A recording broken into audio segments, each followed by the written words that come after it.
నమస్కారం, welcome to hello స్వతంత్ర. మహాశివరాత్రి హిందువులు ఆచరించే ఒక ముఖ్యమైన పండుగ. ఇది శివ పార్వతుల వివాహం జరిగిన రోజు. ఈ రోజు రాత్రి శివుడు తాండవం చేసే రోజు. హిందువుల క్యాలెండర్లో ప్రతి నెలలో వచ్చే శివరాత్రిని మాస శివరాత్రి అంటారు. శీతాకాలం చివరిలో వేసవికాలం ముందు వచ్చే మాఘమాసంలో మహాశివరాత్రి వస్తుంది. మరి ఈ ఆదివారం శివరాత్రి సందర్భంగా శివుణ్ణి ఎలా ఆరాధించాలి, దీని గురించి వివరించేందుకు మనతో పాటు ఉన్నారు చతుర్వేది జయసింహ గురువుగారు ఉన్నారు స్వతంత్ర స్టూడియోలో. గురువుగారితో మాట్లాడి శివరాత్రికి ఏం చేస్తే మంచిది, ఏం ఆచరించాలి, ఎలాంటి నియమాలు పాటించాలనేవి వివరంగా తెలుసుకుందాం. నమస్కారం గురుగారు. నమస్తే అండి. గురుగారు, మనం ఈ కార్యక్రమాన్ని ముందుగా ఒక చక్కటి శ్లోకంతో ప్రారంభిద్దాం. ఓకే అండి. శివుడు అంటే మామూలుగా గురుస్వరూపం. అందుకని శివుడిని స్మరించుకోవాల్సి వచ్చినప్పుడు మనం దక్షిణామూర్తి రూపంలో ఆయనను స్మరించుకొని కార్యక్రమాన్ని మొదలుపెట్టుకుంటే దిగ్విజయంగా చేసుకోవచ్చు అనమాట. సో దక్షిణామూర్తి ప్రార్థన అంటే నిధయే సర్వ విద్యానాం భిషజే భవరోగినాం గురవే సర్వలోకానాం దక్షిణామూర్తయే నమః అని చెప్తారు. అయితే శివుడితో పాటు పార్వతీదేవిని కూడా స్మరించుకోకుంటే వాళ్ళిద్దరు జగత్తుకి తల్లిదండ్రులు కాబట్టి వాళ్ళిద్దరిని కలిపి స్మరించుకోవాలి. కాబట్టి నమశివాభ్యాం నవయవ్వనాభ్యాం పరస్పరాశ్లిష్ట వపుర్ధరాభ్యాం నగేంద్రకన్యా వృషకేతనాభ్యాం నమో నమ శంకర పార్వతీభ్యాం. అంటే శివుడికి పార్వతికి కొన్ని వేల శ్లోకాలు, ప్రార్థనా శ్లోకాలు మనకు పురాణాల్లో కనిపిస్తుంటాయి, ఇతిహాసాల్లో కనిపిస్తుంటాయి, భారతంలో కూడా కనిపిస్తుంటాయి. వేదాల్లో అయితే అనేక మంత్రాలు శివుడికి పార్వతీదేవికి ఉన్నాయి కాబట్టి అందులో ఏదైనా స్మరించుకోవచ్చు. ఇప్పుడు మనం స్మరించుకునేవి కూడా ఏంటంటే దక్షిణామూర్తి రూపంలో గురుస్వరూపంగా శివుడిని భావించినప్పుడు నిధయే సర్వ విద్యానామని మనం ప్రార్థన చేస్తాము. అదే శివపార్వతులు ఇద్దరిని స్మరించుకోవాల్సి వచ్చినప్పుడు నమశివాభ్యాం అని మనం ప్రార్థన చేస్తామన్నమాట. గురువుగారు, మరి ఇక్కడ చూసుకున్నట్లయితే మనకి ఇంకొక 3 రోజుల్లో మహాశివరాత్రి అయితే ఉంది. ఈసారి మనకి శివరాత్రి అనేది ఆదివారం రోజు వస్తుంది. సో ఈ మహాశివరాత్రి ఆదివారం కలిసి రాబోతుంది కాబట్టి ఎలా ఉండబోతుంది? మామూలుగా శివరాత్రి సోమవారం వస్తే ప్రత్యేకమని చాలామంది భావిస్తూ ఉంటారు. కానీ శివుడికి సోమవారం ప్రత్యేకం అనేది ఒక సంప్రదాయంలో వచ్చిందే తప్ప శివుడిని పూజించడానికి కేవలం సోమవారం మాత్రమే కాదు, ప్రతిరోజు శివుడిని పూజించాలి. ఎందుకంటే మనం జీవిస్తున్న ప్రతిరోజు మనకి ఇచ్చింది ఎవరు అంటే శివుడే కాబట్టి శివుడిని ప్రతిరోజు పూజించడం అనేది తప్పనిసరి. శివుడిని పూజ చేయకుండా, శివభస్మం నుదుట దాల్చకుండా, రుద్రాక్షలు ధరించకుండా ఒక్కరోజు గడిపినా కూడా ఆ రోజు వ్యర్థమైనట్టే అని శాస్త్రాలు, పురాణాలు చెప్తున్నాయి. కాబట్టి ప్రతిరోజు శివుడిని పూజించాలి. అయితే ఈసారి ఆదివారం వచ్చింది కాబట్టి ప్రత్యేకత ఏంటి అంటే ఆదివారం సూర్యుడికి ప్రత్యేకమైన అంటే ఆ రోజు సూర్యుడిని ప్రత్యేకంగా ఆరాధించాలనేది మనకు తెలిసిన విషయం. అయితే సూర్యుడిని ఆరాధించాల్సిన రోజు శివరాత్రి కూడా వచ్చింది కదా, మరి ఏంటి ప్రత్యేకత అంటే ప్రత్యక్ష భగవానుడైన సూర్యుడి రూపంలో శివుడిని ఆరాధించవచ్చు. అట్లనే గర్భాలయంలో ఉండే శివలింగం రూపంలో సూర్యుడిని కూడా ఆరాధించవచ్చు అనమాట. ఈసారి ముఖ్యంగా అనారోగ్య సమస్యలతో బాధపడుతున్న వాళ్ళు ఎవరైనా ఉంటే తప్పకుండా సూర్యుడిని శివుడిలాగా భావిస్తూ, శివుడిని సూర్యుడిలాగా భావిస్తూ ఇంకేం చెప్తుంది శాస్త్రం అంటే సూర్యమండలంలో సూర్యమండలం మధ్యలో ఉండి సూర్యుడిని కూడా వెలిగిస్తున్న శక్తి ఎవరైతే ఉన్నారో ఆ శక్తి శివుడే అని చెప్పి చెప్తుంది. అట్లనే లలితా సహస్రనామ నామాల్లో కూడా మనకు భానుమండల మధ్యస్థాయి నమః అని కూడా వస్తుంది అనమాట. అంటే సూర్యుడిలో ఉన్నది శక్తి. మనం సూర్యుడిని చాలామంది ఏమనుకుంటారంటే ఇప్పుడు రాకెట్లు వేసుకొని చంద్రుడి మీదకి వెళ్ళిపోతున్నారు, మా అంగారకుడి మీదకి దీని మీదకి కూడా వెళ్ళిపోతున్నారు కదా. అక్కడి దాకా వెళ్ళిన తర్వాత మాకు అక్కడ ఎవరు దేవుళ్ళు కనిపించట్లేదు అన్నారు అనుకోండి, మన శాస్త్రాలు చెప్పింది అది కాదు. సూర్యుడి మీదకి కూడా అంటే వెళ్ళలేము, సూర్యుడు ఇప్పుడున్న వేడిలో మనం దగ్గర దాకా వెళ్ళలేము. కానీ నేను చెప్పేది ఏంటంటే ఒకవేళ ఏదన్నా టెక్నాలజీతో సూర్యుడి మధ్యలోకి వెళ్ళినా మీకు అక్కడ శివుడో విష్ణువో కనిపిస్తాడని కాదు. ఆ సూర్యుడిని వెలిగిస్తున్న శక్తి ఏదైతే ఉందో అది శివుడు అని చెప్పి ఉద్దేశం అన్నాడు. అట్లనే వైష్ణవులు అయితే సూర్యమండల మధ్యవర్తి అని చెప్పి సూర్యమండలంలో మధ్యలో ఉండి సూర్యుడిని వెలిగిస్తున్నది ఎవరు అంటే నారాయణుడు అంటారు. అందుకే సూర్యుడిని ఒక పూట బ్రహ్మగా, ఒక పూట శివుడిగా, ఇంకో పూట రుద్రుడిగా, ఇంకో పూట విష్ణువుగా భావించే సంప్రదాయం కూడా ఉంది. కాబట్టి సూర్యుడిలో సకల దేవతల్ని దర్శించే యొక్క సంప్రదాయం అనాదిగా ఆర్య సంస్కృతిలో ఉంది, వేద సంస్కృతిలో ఉందన్నమాట.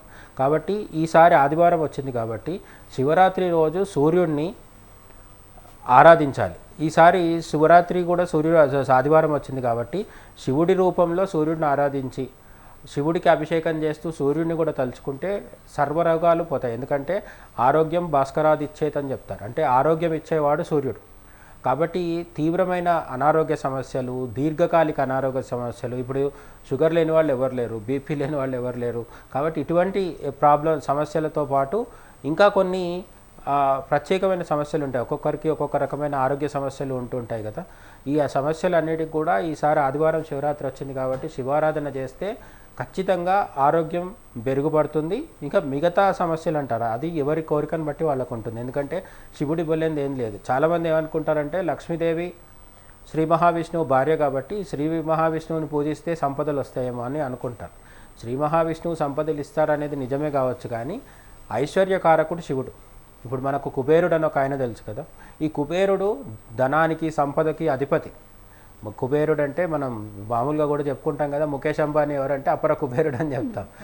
నిజానికి ముఖ్య అంబానీలు, అదానీలు, లేదంటే బిల్ గేట్స్, మన ఎలాన్ మస్క్లు, వీళ్ళందరూ కుబేరుడి ముందు నథింగ్. ఆయనకు సకల సంపదలకి, భూమి మీద ఉన్న అన్ని రకాల సంపదలకి కూడా అధిపతి. ఆయన అన్ని రకాల సంపదలకు అధిపతి చేసింది ఎవరు అంటే శివుడే. కాబట్టి శివుడు ఏదో కైలాసంలో ఉంటాడు, శ్మశానంలో ఉంటాడు, లేవు పాములు మెడలో వేసుకుంటాడు కాబట్టి డబ్బులు ఇవ్వడు, ఇట్లాంటివి అపోహలు ఉండే అవకాశం ఉంది. కానీ ఐశ్వర్యకారకుడు శివుడు. శివుడిని పూజించిన వాళ్ళకి అందుకే విపరీతమైన సంపదలు కూడా వస్తాయి. కానీ ఆ సంపదని ఎట్లా వాడుకొని మనం ఎట్లా ధర్మబద్ధంగా ఉంటామనేది మన మీద ఆధారపడి ఉంటుంది. కాబట్టి మీకు సంపద కావాలన్నా, ఐశ్వర్యం కావాలన్నా, ఆరోగ్యం కావాలన్నా, ఉద్యోగపరంగా, వృత్తిపరంగా ఎదుగుదల కావాలన్నా, మనశ్శాంతి కావాలన్నా, ఇవన్నిటికి కూడా శివారాధన మంచిది. ప్రత్యేకంగా శివరాత్రి రోజు చేయడం ఇంకా మంచిది. గురువుగారు, మరి ఈ శివరాత్రికి శివుణ్ణి ఏ విధంగా పూజిస్తే మనకు మంచి ఫలితాలు అనేవి లభిస్తాయి? అంటే మామూలుగా శివారాధనకి ప్రశస్తం ఏంటి అంటే సూర్యోదయ కాలంలో ప్రశస్తం. బ్రహ్మముహూర్తంలో లేచి అందరు దేవుళ్ళని పూజించినట్టుగా శివుణ్ణి ఆరాధించవచ్చు. మీరు శివాలయాలు తీసుకున్నప్పుడు ఉదయాన్నే శివుడికి అభిషేకం చేసి అలంకరణ చేయడం. ఇప్పుడు విష్ణుమూర్తి ఆలయాల్లో కానీ, అమ్మవారి ఆలయాల్లో కానీ ప్రతిరోజు అభిషేకం ఉండదు మూలమూర్తికి. తిరుమల కొండ మీద కూడా శుక్రవారం రోజు మాత్రమే స్వామివారికి అభిషేకం చేస్తారు. అంటే మిగతా రోజుల్లో ఉపచారాలతో పూజ చేస్తారనమాట. అంగన్యాస కరన్యాసాలతో స్నానానికి బదులుగా వేరే ప్రక్రియల ద్వారా పూజ పూర్తి చేస్తారు. అప్పుడు కూడా మొత్తం షోడశోపచార పూజలు అన్నీ ఉంటాయి స్వామివారికి. కానీ శివుడి దగ్గరకు వచ్చేసరికి ఏంటంటే, శివుడికి భగవద్గీతలో కృష్ణుడు చెప్తాడు, ఫలము, పత్రము, పుష్పము, తోయం ఏది ఇచ్చినా నేను సంతోషిస్తానని చెప్తారు కదా. అట్లా తోయం అంటే నీళ్ళు. ఆ నీళ్లతో సంతోషించే భోలాశంకరుడు ఎవరు అంటే శివుడు. ఈ శివుడికి నీళ్లు సమర్పించుకుంటే చాలు. ఎప్పుడు అంటే ఏ రోజులో ఏ సమయంలో అయినా పూజించవచ్చు. శివుడికి ఈ సమయం ఆ సమయమో అని ప్రత్యేకంగా ఇదేం లేదు, విధి నిషేధాలు ఏం లేవు. కానీ బ్రహ్మముహూర్తంలో లేచి సంధ్యావందనము అటువంటివన్నీ పూర్తి చేసుకొని సూర్యుడు ఉదయిస్తున్న వేళ శివుడికి అభిషేకం చేస్తే చాలా గొప్పది. చాలా అంటే దానివల్ల మనశ్శాంతి, సంపదలు, ఐశ్వర్యము, ఆరోగ్యము ఇవన్నీ లభిస్తాయి. అయితే శివరాత్రి రోజు మాత్రం ప్రత్యేకత ఏంటి అంటే, మామూలు రోజుల్లో శివాలయాలు అన్నిట్లలో ఉదయం పూజతో పాటు ప్రదోషకాల పూజ అని చేస్తారు. ఎప్పుడు అంటే సాయంత్రం 6 గంటలకు అటు ఇటుగా కొన్ని సూర్యాస్తమయం అయ్యేదాన్ని బట్టి లెక్కలోకి తీసుకొని పూజలు చేస్తూ ఉంటారు. మామూలుగా అయితే మనం చూసే గుళ్ళల్లో సాయంత్రం 6 గంటలప్పుడు శివుడికి మళ్ళీ అభిషేకం చేసి మళ్ళీ విభూతితో అలంకారం చేసి ఫలాలు, పూలు అన్నిటితో ఉపచారాలు అన్నీ చేసి పూజ చేస్తారు, హారతిస్తారు. ఈ 2 పూజలు కాకుండా శివరాత్రి రోజు ఏంటంటే దాదాపు 5 సార్లు పూజ చేస్తారు. పొద్దున్న ఒక పూజ, మనం చెప్పినట్టు గుడి తెరిచిన వెంటనే ఒక పూజ చేస్తారు. ఇంట్లో అయినా సరే పొద్దున్న చేసుకోవచ్చు.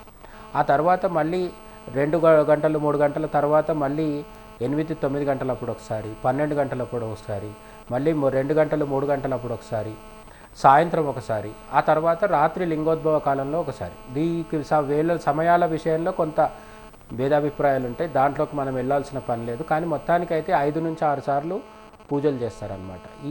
ప్రతిసారి లింగానికి అభిషేకం చేయడము, అలంకారం చేయడము, రుద్రం చదవడం. శ్రీరుద్రం అనే మంత్రము చాలా ప్రశస్తమైంది. వచ్చిన వాళ్ళందరూ రుద్రం చదివితే మంచిదన్నమాట. రుద్రాధ్యాయం అంటారు దాన్ని, శతరుద్రీయం అని కూడా అంటారు. ఇది యజుర్వేదంలో ఉంటుంది. యజుర్వేదం కృష్ణ యజుర్శాఖలో ఉంటుంది. ఆ యజుర్వేదంలోనే మనకు ఈ రుద్రంలో ఒక అంటే మొత్తం రుద్రం అనే అధ్యాయం ఏదైతే ఉందో ఆ రుద్రాధ్యాయానికి మధ్యలో సరిగ్గా మధ్యలో ఒక మంత్రం ఉంటుంది అనమాట. నమ శంభవే చ మయోభవే చ మయస్కరాయ చ నమ శంకరాయ చ శివతరాయ చ అట్లా మంత్రం కొనసాగుతూ ఉంటుంది అనమాట. అందులో నమ శివాయ చ అని ఒక మధ్యలో ఒకటి వస్తుంది. ఆ నమ శివాయ అనేది అసలైన మంత్రం. మనం పంచాక్షరి అని చెప్పేది ఏదైతే ఉందో అది నమ శివాయ మంత్రం. ఈ నమ శివాయ ఎక్కడుంది అంటే రుద్రాధ్యాయంలో ఉంది. ఈ రుద్రాధ్యాయం మొత్తము స్వరయుక్తంగా చదవడానికి 40 నిమిషాలు, గంట అట్లా పడుతుంది వాళ్ళ స్థాయిని బట్టి. సో ఈ మంత్రాన్ని రుద్రమంత్రాలను చదువుతూ శివరాత్రి రోజు ప్రతి పూటకి ఒకసారి చప్పున 5 సార్లు 6 సార్లు అలా పూజ చేసి, అంటే కొన్ని చోట్ల కళ్యాణం కూడా జరుగుతూ ఉంటుంది కదా, దాన్ని బట్టి లింగోద్భవం ఒకటి మాత్రం పొద్దున్నే బ్రహ్మముహూర్తం తర్వాత ఒకటి, రాత్రి లింగోద్భవం సమయంలో ఒకటి, ప్రదోషకాలంలో ఒకటి చాలా ప్రధానమైనది. గురుగారు మన కోసం కాలర్ లైన్లో ఉన్నారు, కాల్ ఒకటి తీసుకుందాం. హలో హలో హలో నమస్తే అండి, మీ పేరు? నారాయణరావు అండి. నారాయణరావు గారు ఎక్కడి నుంచి కాల్ చేస్తున్నారు? హైదరాబాద్ నుంచి అండి. ఓకే అండి, గురుగారు మనతో పాటు ఉన్నారు, మాట్లాడి ఏం తెలుసుకోవాలనుకుంటున్నారో తెలుసుకోండి. నమస్కారం అండి. నమస్తే అండి. ఇప్పుడు శివుడికి అభిషేకం ఇంట్లో చేసుకోవచ్చా? అంటే ఎలా చేయొచ్చు? అంటే మా ఇంట్లో చిన్న ఊళ్ళో ఉంది, ఇంట్లో చేయాలా? అంటే శివలింగానికి గుడికి వెళ్తారు కదా, అట్లా చేసుకుని ఇంట్లో చేయొచ్చా? శివరాత్రి రోజు అంటున్నారా అండి? అది శివరాత్రి రోజు. Okay okay. ఈ మధ్యకాలంలో కొంతమంది చేస్తున్న ఒక దుష్ప్రచారం ఏముందంటే ఇంట్లో శివలింగం ఉండకూడదని కూడా చెప్తున్నారు. అట్లనే భగవద్గీత కృష్ణుడు రథం మీద కూర్చొని అర్జునుడికి గీతను బోధిస్తున్న కురుక్షేత్రంలో ఉన్న సన్నివేశం కూడా ఇంట్లో ఫోటోలు పెట్టుకోవద్దు అని చెప్తున్నారు. గరుడ పురాణం గ్రంథమే ఉండకూడదని. ఇవన్నీ దుర్మార్గమైన దుష్ప్రచారాలు అన్నమాట. ఇవన్నీ చెప్పించేది కూడా ఎవరు చెప్పిస్తారంటే కలిపురుషుడు చెప్పిస్తాడు. అంటే వీళ్ళు ఎప్పుడో బాగుపడతారు అని చెప్పి వాళ్ళు బాగుపడనీయకుండా ఉండడం కోసం ఇవి చెప్తూ ఉంటారు. ఇది నా మాట కాదు, శాస్త్రాలు పురాణాల్లో చెప్తున్నాయి. వీటన్నిటితో పాటు సామవేదం షణ్ముఖ శర్మ లాంటి గురువర్యులు చాలామంది కూడా సాగంటి వారు వీళ్ళందరూ కూడా చెప్తున్నారు. ఏంటి అంటే శివలింగం, అదే నేను చెప్పినట్టు గరుడ పురాణం, కృష్ణార్జునుల కురుక్షేత్ర చిత్రపటము, ఇవన్నీ ఇంట్లో ఉండకూడదు, చేయకూడదు అనేది అపోహలు, దుష్ప్రచారాలు. తెలిసి తెలియనితనంతో కొంతమంది మూఢత్వంతో చెప్పేవి కూడా. కాబట్టి ఖచ్చితంగా శివుణ్ణి ఇంట్లో ఆరాధించవచ్చు. ఏ విధంగా ఆరాధించాలి అంటే గుళ్ళో ఆరాధించినంత సుదీర్ఘంగా, అంత శాస్త్రీయంగా, అంత పద్ధతి ప్రకారం చేయలేకపోతే మనం ఒక పని చేయొచ్చు. అంటే ఇంట్లో సింపుల్గా ఓం నమ శివాయ, ఓం లేకుండా నమశివాయ మంత్రంతో, పంచాక్షరి మంత్రంతో కూడా జపం చేస్తూ లింగం మీద నీళ్లు పోస్తూ హరహర మహాదేవ అనుకుంటే కూడా సరిపోతుంది. లేదు మనకు వచ్చు, కొంత శాస్త్రం తెలుసు అన్నప్పుడు పంచోపచార పూజ చేయొచ్చు. ఇంకా తెలుసు అంటే షోడశోపచార పూజ చేయొచ్చు. కొంతమందికి పురుష సూక్తం లాంటివి వస్తాయి. పురుష సూక్తం వస్తే పురుష సూక్త సహితంగా షోడశోపచార పూజ చేయొచ్చు. ఇది కాకుండా రుద్రమే వచ్చు అనుకోండి, ఇప్పుడు నేను చెప్పినట్టుగా ఆపాతాల నభస్థలాంత భవన బ్రహ్మాండం ఆవిస్ఫురత అని చెప్పి ధ్యాన శ్లోకంతో మొదలుపెట్టి రుద్ర నమ్మకము చమకము మొత్తం వచ్చిందనుకోండి, సంతోషంగా రుద్ర నమ్మక చమకాలు చదువుకుంటూ కూడా ఇంట్లో చేయొచ్చు. నిజానికి ఏ ఊర్లో అయితే, ఏ ఇంట్లో అయితే ఈ రుద్ర నమ్మక చమకాల పారాయణ జరుగుతుందో అక్కడ ఎటువంటి దుఃఖం కానీ, అకాల మరణం కానీ ఇటువంటివేవి ఉండవు అని చెప్పి శాస్త్రం చెబుతోంది. కాబట్టి ఖచ్చితంగా ఇంట్లో పూజ చేసుకోవచ్చు. మరి గుడికి వెళ్ళాలా వెళ్ళొద్దా అంటే శివరాత్రి రోజు తప్పనిసరి గుడికి వెళ్ళాలి. శివరాత్రి రోజు ఉపవాసం చేయాలి, ఆరోగ్య అనుమతిని బట్టి. ఇప్పుడున్న పరిస్థితిలో ఏంటంటే ప్రార్థన రోజు చేసేయండి అని చెప్పడానికి లేదు. కాబట్టి డయాబెటిక్ పేషెంట్స్ ఉన్నా, లేదంటే ఇతరత్ర సీరియస్ క్రానిక్ ఇష్యూస్ ఏమన్నా ఉంటే అవన్నీ చూసుకొని వీలైనంత వరకు, లేదు పొద్దున్న లేచి స్నానం చేసి గుడికి వెళ్ళొచ్చి శివాలయంలో శివుడికి అభిషేకం చేసి ఇంటికి వచ్చి తినేయండి. అది మనకు అవకాశం లేకపోతే ఆరోగ్యము, లేదంటే వయసురీత్యా సమస్యలు ఉంటాయి, లేదంటే ఆ రోజు బిజీగా ఇప్పుడున్న పరిస్థితుల్లో ఏంటంటే శివరాత్రి రోజు కూడా ఇంటి దగ్గర ఉండే పరిస్థితి కొందరికి ఉండకపోవచ్చు. కాబట్టి మనం పాటించేవన్నీ ఆర్మీలో ఉన్న జవాన్ పాటించాలని చెప్పలేం కదా. కాబట్టి ఎవరి వృత్తిని, ఎవరి ప్రవృత్తిని బట్టి చూసుకొని వాళ్ళు ఇంట్లో అభిషేకం చేసుకోవచ్చు, గుడికి కూడా వెళ్ళొచ్చు. గుడికి వెళ్ళొచ్చిన తర్వాత ఉపవాసం కొంతవరకు, మరీ అన్నం వండుకొని పప్పు చారు వేసుకొని తినమని కాదు నేను చెప్పేది, కానీ పళ్ళు పాలు, లేదంటే ఇంకా అది కూడా కుదరదు అనుకున్నప్పుడు టిఫిన్ చేయడం లాంటి, అది మీ శక్తిని బట్టి చేయాలి. కానీ శాస్త్రం ఏం చెప్తుంది అంటే కఠినమైన ఉపవాసం చేస్తే శివరాత్రి రోజు అత్యంత పుణ్యదాయకమని చెప్తుంది. కాబట్టి వీలయ్యి శక్తి ఉన్నవాళ్ళు ఇంకా వయసు పెరిగిపోకుండా తట్టుకోగలిగే వాళ్ళు ఎవరైనా ఉంటే మాత్రం శివరాత్రి రోజు ఖచ్చితంగా ఉపవాసం చేయాలి. ఉపవాస పారణ అయిపోయిన తర్వాత కూడా పళ్ళు, ఫలాలు, పాలు ఇటువంటివి తీసుకోవాలి. ఆ రోజు రాత్రి జాగరణ చేయాలి. మళ్ళీ ఇక్కడ జాగరణ అంటే సినిమాలు చూడడం, లేదంటే గేమ్స్ ఆడడం, లేదంటే అంత్యాక్షరి పేరు చెప్పేసి సినిమా పాటలు పాడడం కాకుండా దాని బదులు పడుకోవడం బెటర్ నా ఉద్దేశం. అవును గురుగారు, ఇప్పుడు చూస్తే జాగారం అనే పేరుతో చాలా మంది సినిమాలు చూస్తూ పడుకోకుండా ఇట్లా చేస్తున్నారు. జాగారం అనేది ఏ విధంగా చేస్తే మంచిది? జాగరణ అంటే ఏం లేదు, మనము జాగరూకంగా ఉండాలి అని అర్థం. అంటే నిద్ర లేచి కూర్చోవడం కానీ కాదు అర్థం. అక్కడ మన ఇంద్రియాలన్నింటినీ నియంత్రణలో పెట్టుకొని మనము దైవనామ స్మరణలో కానీ దైవ ధ్యానంలో కానీ కడు తెచ్చుకు చేయాలి. మంచి విషయం ఏంటంటే ఈ మధ్యకాలంలో ఎంతమంది పబ్బులకు, బార్లకు వెళ్తున్నారో అదే సమయంలో భజన్ క్లబ్బింగ్ అని కొత్తగా కాన్సెప్ట్ ఒకటి వచ్చింది.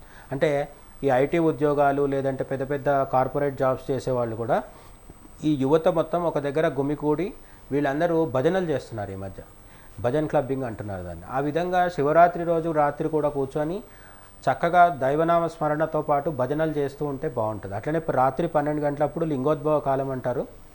అప్పుడు కూడా శివుడిని అభిషేకించి అర్చన చేసి హారతిచ్చి ఆ ప్రసాదం స్వీకరించవచ్చు అనమాట. కాబట్టి 12 నుంచి 1 గంట 2 గంట వరకు అభిషేకాలు అవన్నీ చేసిన తర్వాత అప్పుడు కూర్చొని తెల్లవారే వరకు భజనలు లాంటివి చేయొచ్చు. లేదంటే ఎవరి చేతైనా ప్రవచనం పెట్టించుకొని వినొచ్చు కూడా.